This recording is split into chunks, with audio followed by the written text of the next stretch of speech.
La revue de presse de Patrice Ramden, tout de suite.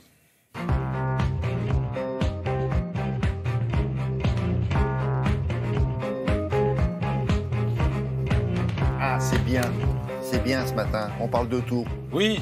Ça évite de répéter ce qu'on a dit dans le journal. Sympa, non? Quoique, hein, vous allez voir.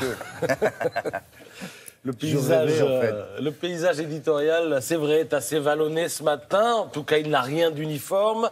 De une en une, on passe allègrement de la hausse du chômage au raté d'APB ou au mercato du foot. Je vous confirme d'ailleurs que le Paris Saint-Germain n'a toujours pas recruté le moindre joueur. Il est vrai que pour y entrer au Paris Saint-Germain, il faut montrer patte blanche. C'est un peu comme à l'entrée du Macron's Night Club, cette boîte à la mode devant laquelle on fait la queue, si l'on en croit Cac, le dessinateur de l'opinion. Le physio est barbu. Il se pourrait bien qu'il ressemble d'ailleurs à Édouard Philippe, le Premier ministre. C'est lui qui filtre. Et là, par exemple, il laisse passer un couple dont l'homme se présente avec une précision d'orfèvre. Je suis un homme politique de gauche, mais je suis accompagné par une femme de droite issue de la société civile. C'est bon, vous pouvez passer, lui dit-il. Alors au Macron Nice Club, eh bien, il y a du monde, une foule assez hétéroclite où se mêlent des députés, des ministres et des futurs dirigeants d'entreprises publiques, parce que l'opinion nous signale ce matin que le mercato dans ce domaine aussi va bientôt commencer. Mais nous commençons par les plus nombreux, les députés. Eh bien, eux, c'est leur première surprise partie. Je dirais même que c'est une boum, puisque les choses vont se passer aujourd'hui, dans la journée, précisément. L'Assemblée accueille, je le rappelle, 424 petits nouveaux, dont la timidité amuse les huissiers. Parmi les questions qui leur sont posées, il y en a une qui revient régulièrement. Quelle est la tenue vestimentaire dans l'hémicycle? Réponse, eh bien, cravate et chemise pour les hommes, jupe pas trop courte, mais bras nus autorisés pour les femmes. Ouais, voilà, ça c'est la réponse officielle, William. Quand il fait chaud, elles ont le droit d'être bras nus, non? Bien sûr. Alors vous savez comment c'est, au début on est tout timide, tout gentil, tout docile, et après on prend de l'assurance, et c'est là que les choses peuvent se dégrader. Il est difficile de deviner ce que sera sur la durée le comportement des marcheurs, écrit Paul-Henri Dulimbert dans le Figaro. Le groupe Les Républicains En Marche frappe par son hétérogénéité.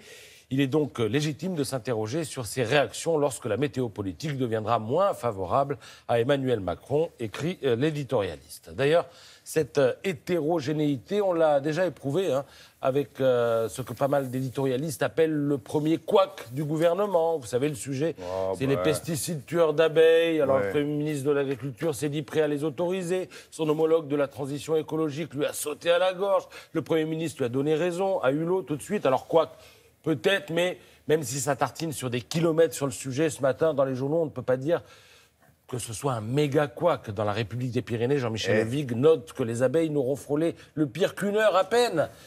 Et dans l'Est républicain, Alain Duzard note à juste titre que les temps ont changé. C'est-à-dire que sous François Hollande, une telle divergence aurait pu durer des semaines et virer à la pétaudière.